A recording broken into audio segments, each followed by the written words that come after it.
can you tell us a bit about yourself and your journey into magic? Right, well, I started off like a lot of people, and when I was about probably 8 or 9, 10, something like that, I had a magic set for Christmas, and enjoyed it, as you tend to do at that age, and most people grow out of it, and I probably never did, you see. And then I carried on doing it, and then I put a bit of a show together and got asked to do bits of shows and things, and you know, I get 10 shillings for doing a show. I thought, this is good. I mean, 10 shillings in those, you know, we're talking the, you know, 1950s, late 50s, early 60s. That was helpful. And then when I went to university, I started doing quite a bit more, and it helped pay my way when I was in London, and doing shows helped me to build up from there. And I started inventing stuff and writing stuff, selling bits and pieces. So I moved to Sheffield at some stage. Oh, and yeah, I got a job writing school textbooks for Schools Council, and moved around and ended up in Sheffield, and worked for a company in Dronfield, editing their house magazine. And I thought, oh, I'll open a little magic shop. So I opened a magic shop in Sheffield, a little rented place, and put a manager in. It got to the point where that was starting to sort of take off a bit, and I was making as much money in there as I was, you know, writing boring magazine stuff and so forth. So I gave up my proper job, and been you know, selling, inventing, writing, and publishing magic ever since. Have you had like quite famous people in here, like Darren Brown, Dynamo, Paul Daniels? Yeah, well, Dynamo sort of, I suppose, started in here. He used to come in here when he was about 11, 12 years old, and the lads started coming on. He'd come in on Saturday. You know, one of the guys from the Leeds Society used to bring him down because he lived in sort of Bradford, Leeds area, as you probably know. So Steve, yes, and he came down here and started off with a few card tricks, and doing quite well for himself today. Nice lad, still comes in when he's working locally, and I get to see the show and everything. And in fact, I know a couple of guys come in here are advisors on his show, so we're still keeping in touch. And Derren Brown is a bit of a book collector, so we used to specialise in out of print and rare magic books and so forth. So he always used to call in when he was in the area and buy a few books. In fact, I knew him when he was at university, when he was just doing card magic, when he was in Bristol. That's when I first met him.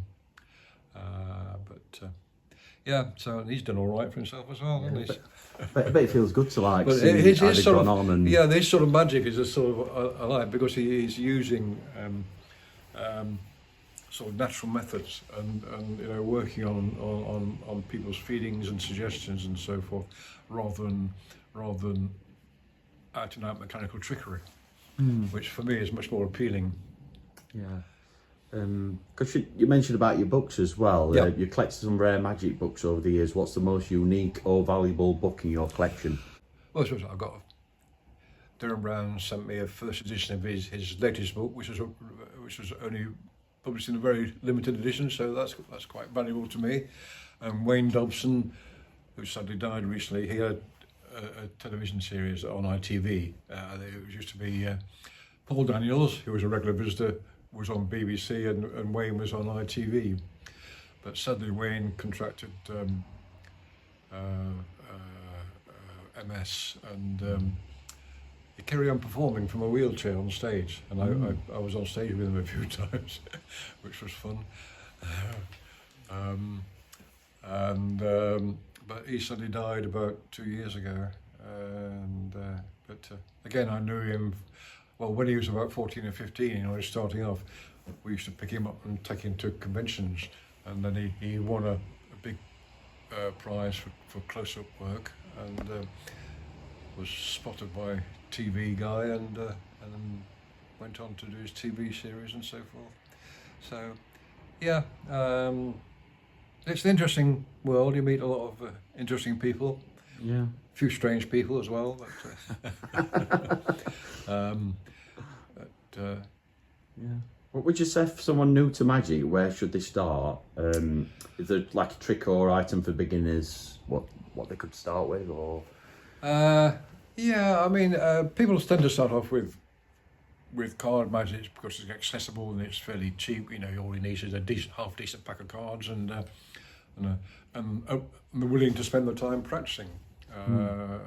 And there's a book called by John Hugard and Fred Browie called The Royal Road to Card Magic, which I recommend to everybody starting off, because each chapter it teaches you a sleight, and then following that it'll teach you a trick using that sleight. So it's a nice way of developing through. And also something I would also recommend is make contact with local magicians, particularly if there's a local magic shop. You know, call in and meet the local magicians and get them to, you know, talk to them and get them to help you out and practice. The problem is these days, bricks and mortar magic shops, real proper magic shops, are getting fewer and fewer because, I mean, to be sensible, I mean, we do better from our website than we do actually in the shop, which is one of the reasons why, sadly, I'm closing the shop. The other reason is because having had a stroke, it's a bit more difficult to get around and get up and down the stairs as quickly as I used to. The online shops, it's been going, well, I don't know.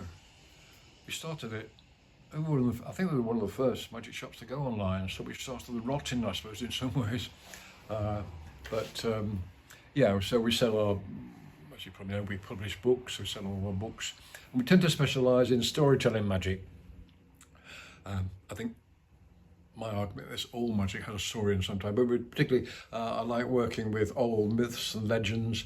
I mean, I have a reference library of nearly 4,000 books upstairs, but most of those are actually books of folk tales and fairy tales and legends and myths, because I like building magic tricks around these stories. So I think human beings are storytellers. That's how we learn. We start off, you know, our parents tell us stories, and of course, going back hundreds, maybe thousands of years, we learned by sitting around the campfire telling each other stories. And we made up stories to try and explain the things we didn't understand. You know, the rain and the storm depended on, and the sun depended on the gods being there at the right time. And we told stories to appease the gods and to help us understand the things that were going on around us. Yeah. And we still do that in some way. And even if we meet somebody new, we tell a little story to ourselves about them. There's something about them which will perhaps, you know, remind us of something in our past, and we build up a picture of them by telling these stories in our head. So we're all storytellers, and of course, fairy tales are teaching stories as well. We should keep reading fairy tales even when we're grown up, because they show so many archetypes about which tell us about the kind of people we meet and how we deal with them. So yeah, keep reading the stories.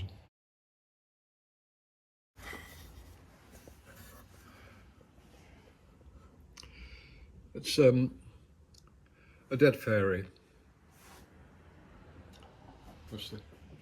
Fairies, of course, as we all know, are sustained by the children's belief, and as fewer children believe in fairies, fairies are dying out. But if you look around carefully in the woods, you can sometimes find the mummified body of a fairy like this. So after almost 50 years, you made a decision to close the shop. Yeah. Can you talk about what led to that decision and what will you miss the most? I suppose the main thing that led to the decision was the doctor keep telling me that I need to move to a place where I don't have so many stairs to negotiate all the time. You know, so that if I have another fall, I probably wouldn't survive it, and that tends to make you think very carefully about things. So I thought, yeah, it's time to move. And also, I miss having a garden, because I've got a garden here, but it's a roof garden. I can't get it out there now. So I'm moving to a place with a nice little garden, and at the bottom of the garden there's a group of trees, and in the spring apparently it's full of bluebells. There's a little bluebell wood there with a we might have fairies at the bottom of our garden. And of course, I've written routines about fairies. Of course, one of the local stories, of course, people will probably know the Cottingley Fairies. If you've never heard of the Cottingley Fairies, look them up. It's an interesting story. Conan Doyle was involved, and he believed that these little girls had taken photographs of real fairies. I'm not sure I believe that, but I have a nice story about them, which I tell from time to time. A few years ago, I think about 20 years ago now, there's a story about this man who found a mummified fairy, and it was a hoax. And the fact that he found it on April 1st might have been a clue, but apparently it wasn't. And it went all over the world. Newspapers have pictures of this. I mean, he's an artist. He makes stuff for me, and fairies and various things. And so we have, stories about fairies. Because you mustn't, I do warn everybody, don't believe all this Disney propaganda. Fairies aren't these pretty little creatures who flit around daintily doing good. No, they're nasty little things. They can be, if you get a fairy infestation, you'll know about it. So always be good to fairies, because if they don't like you, they can do horrible things to you. So like you mentioned, you're retiring to focus on your writing. Yeah. Is it like travels? What would you say the next chapter of your life is going to look like? Is it going to be with the writing? Well, written, edited and published a lot of books for other people. You can probably see some here. I mean, that's one of our books by a friend, Michael Diamond. Roger Curzon, that's one of his books. We've just published a new one by him, which came out earlier this year. And Roger's a local Sheffield guy, and probably one of the best card magicians in Europe. But I thought I'd like to, so I've got 2 more books to do that for other people, written by other people that I've edited and helped to write. But then the next thing will be to write my own book. I keep writing books for other people, so it's time I wrote my own book thing, so that'll be an interesting project to start. And also, a few years ago, I did a lot of travelling in Africa, and I actually helped drive a couple of Land Rovers from Sheffield to Zimbabwe, and there's quite a lot of stories behind there, so I think I might just, for the sake of my children and grandchildren, I might publish a story about that. The true story about it. What do you think makes magic so timeless? I think there is this need in all of us to keep a sense of wonder. That magical feeling we saw as a child. Whether it's watching a magician on stage or just watching a rainbow. There's something inside us that needs a little bit of magic, and a good magician will spark that off in us. As I say to the guys here, magic should be not about saying, look how clever I am. It should be, look how, what would happen if you believed in magic, if you could do this, if the little people were real, if the stories were real. So yeah, we need to touch the magic in everybody. That's what magic should be about. Well, thank you for your purchase. Whenever anybody buys some, I always have a little celebration.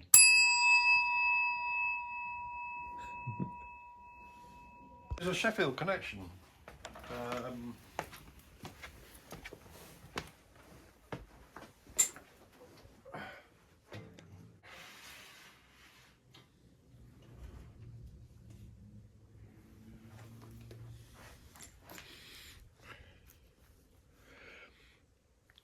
This is a Hand of Glory, a replica, of course.